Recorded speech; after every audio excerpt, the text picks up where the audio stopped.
Hey guys, how you going? This is BillyEatWorld, and today we're going to take a look at BF Hardline on the old-gen consoles. As well as on the PC and next-gen consoles, Hardline is set to be released on the Xbox 360 and PS3, but will it actually be worth buying considering the age of these consoles?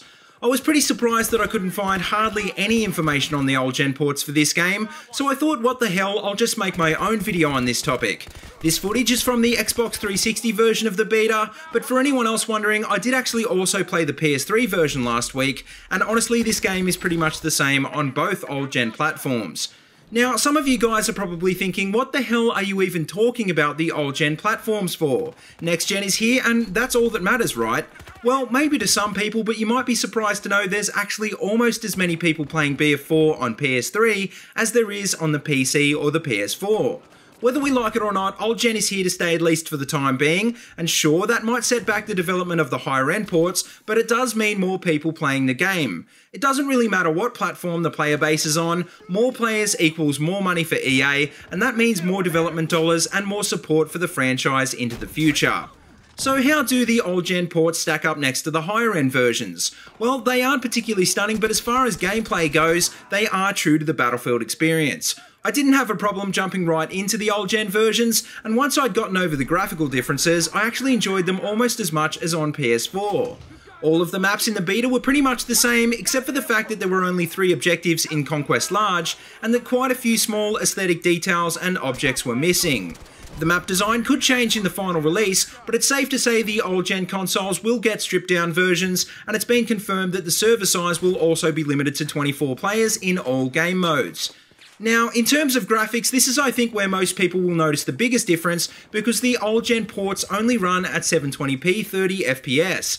The resolution itself isn't a huge problem, but the frame rate definitely is, and the textures aren't great either, so if you're used to gaming on a next-gen console or a PC, this can get kind of annoying. The fact is, the older the 360 and the PS3 get, the bigger the difference will be between the versions, and the more sacrifices will need to be made to get them to run. I think most people would agree that the difference in graphics between old-gen and PC was much greater in BF4 than it was in BF3, and the difference in Hardline is at least as big, if not bigger.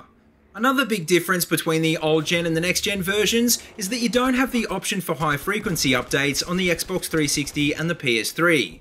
This means there's a much greater chance for kill trades or one-hit kills on these consoles compared to the newer platforms, and this can be pretty annoying. Another thing that's worth mentioning is that the player base for the old consoles will decrease more rapidly as time goes by and more people upgrade to newer platforms. Also, BF4 initially released first on the old-gen consoles, so you can't count on Hardline having quite as much support to begin with, and I'm guessing the game will probably die first on these systems.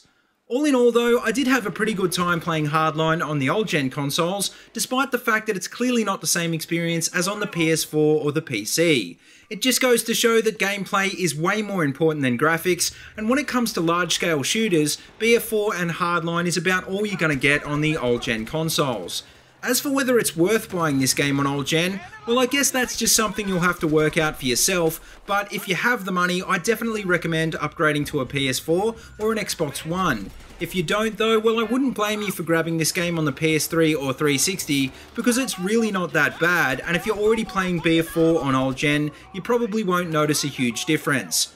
But anyway guys, that just about wraps up this video, so let me know what you think and let me know what platform you'll be buying Hardline for in the comments section below. As always, if you like what you see, please remember to like, comment and subscribe, and if you haven't already, please check out all my other Battlefield videos. I've got them all linked in a playlist in the description below. But until next time, see you later and have a good one.